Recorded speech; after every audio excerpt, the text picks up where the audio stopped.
weli ciidamada Somaliland dhex bay ka yihiin colaadda ka hulcaysa gobolada galbeedka ee Awdal iyo Seleed. maalintii afraad oo xiriirana waxaa socda dagaallo iyo iska horimaadyo dhimasho iyo dhaawacba dhaliyay. xuduudka Jabuuti ayaana waxa uu noqday wada halaq ay ka soo tallaabayaan hub iyo ciidan, sida ay dadka deegaanku sheegeen. xukuumadda Somaliland ay uga markhaati kacday gulufkan ayaa waxaa hogaaminaya gacmo shisheeye.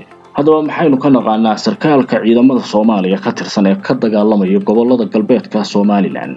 maxay yihiin tallaabooyinka degdega ah ee laga doonayo Somaliland si ay isu badbaadiso? khasaaruhu waxa uu sii kordhayaa maalinta ay ka dambayso, dagaaladuna ay sii xoogaysanayaan.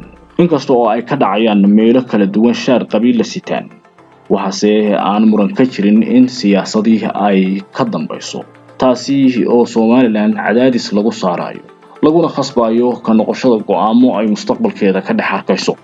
duulaanka ka dhanka ah deganaanshaha iyo jiritaanka Somaliland oo aan iminka bilaabmin, halka uu kasoo shidaal qaadanayaana ay tahay faahin aanay cidina xogteeda raadinayn. haatan ayaa waxa uu marayaa 4 maalmood ee ugu dambeysay marxalad ay muuqato colaadda ka aloosan gobolada galbeedka iyo in ay tahay mid deganaansho la'aan dhalisay, taasi oo meelo kala duwan ka qarxaysa. in ka badan 4,000 oo askari oo ciidanka Somaliland ah ayaa halkaasi ku sugan, waxaana ay ku kala dhex jiraan deegaamada hubka la isku dhiibay, kuwaasi oo halka ay joogaan maaha meel kale oo masaafo ka fog u jirta ay dagaaladu ka qarxayaan. waxaana ay u muuqataa in aanay xakamayn karaynin xaaladda haatan halkan ka aloosan.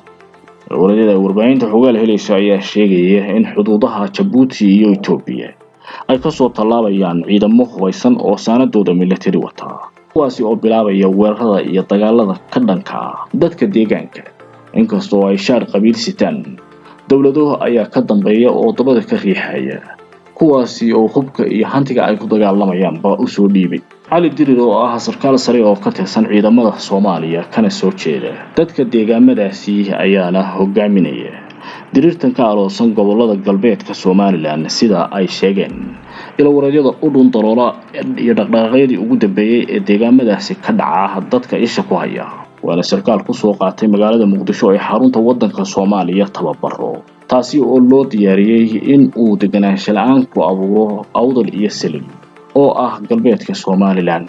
lugaya iyo aageeda ayay shalay iyo maanta ka dhacayeen dagaaladu, kuwaasi oo khasaare dhimasho iyo dhaawacba dhaliyay. wareegyo ay warbaahinta xogaal heshay ayaa sheegaya in 16 dhimashadu ay marayso shalay iyo maanta oo kaliya, inkasta oo aan xog rasmi ah laga soo saarin dadka deegaanka iyo dawladda midnaba.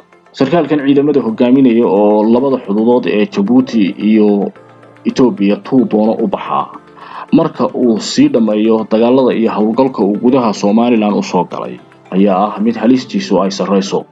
ciidamada Somaliland ee halkaasi ku sugan ayaana haatan waxa ay ku dadaalayaan sidii ay u xiri lahaayeen xuduudaha ay ciidamadu ka soo gudbayaan, inkastoo Somaliland aanay go'aankaasi weli si rasmi ah u qaadan.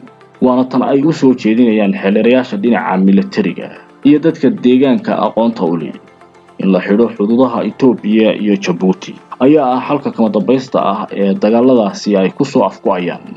haddii ay yihiin kuwa gudaha Somaliland ka socdaan lagu helayo cadeymo dheeraad ah, waana go'aan degdeg oo hor yaalla madaxweyne Cabdiraxmaan Maxamed Cabdullaahi iyo taliyayaasha ciidamada ee gobolada galbeedka Somaliland. xaaladda nabadgelyo ee Seleed iyo Awdal ayaa si weyn looga dayrinaya, dagaalada ayaana sii fidaya iyadoo maalinta ay ka dambayso uu khasaaruhu ka sii badanayo. dadka deegaanka ayaa iyaguna ishubaynaya si ay isu difaacaan, inkastoo ay ciidamadii Somaliland halkaasi ku sugan yihiin, maadaama oo labada deegaan ee shaarkooda colaadda lagu abuuray ay yihiin laba beelood oo Somaliland wada degan. ayaa waxa ay ku khasban yihiin inay qaataan door dhexdhexaad ah oo meel kasta oo ay dagaal ka qarxaan ay damiyaan ama si kala dhex galaan. balse colaadan oo tirsanaysa 10 bilood ee ugu dambeeyay ayaa haatan u muuqata mid la sii baxaysa, iyadoo aanay Somaliland helinin xal kama dambaysa ah iyo tallaabooyin lagu xakamayn karo. dhawaana ay si cad u sheegtay in dowladda shisheeye ay hagayaan hubaynta iyo hogashada dagaal ee ka socota qayb ka mid ah dhulkeeda. waxaase laga sugayaa saacadaha soo socda laamaha ammaanka iyo xukuumadda Somaliland go'aan kama dambaysa ah oo ay ka qaadato colaadaha ka aloosan gobolada galbeedka ee Somaliland. wixii wararka ka soo siyaadana waxaynu ku soo qaadan doonaa warbixinaheena soo aadan.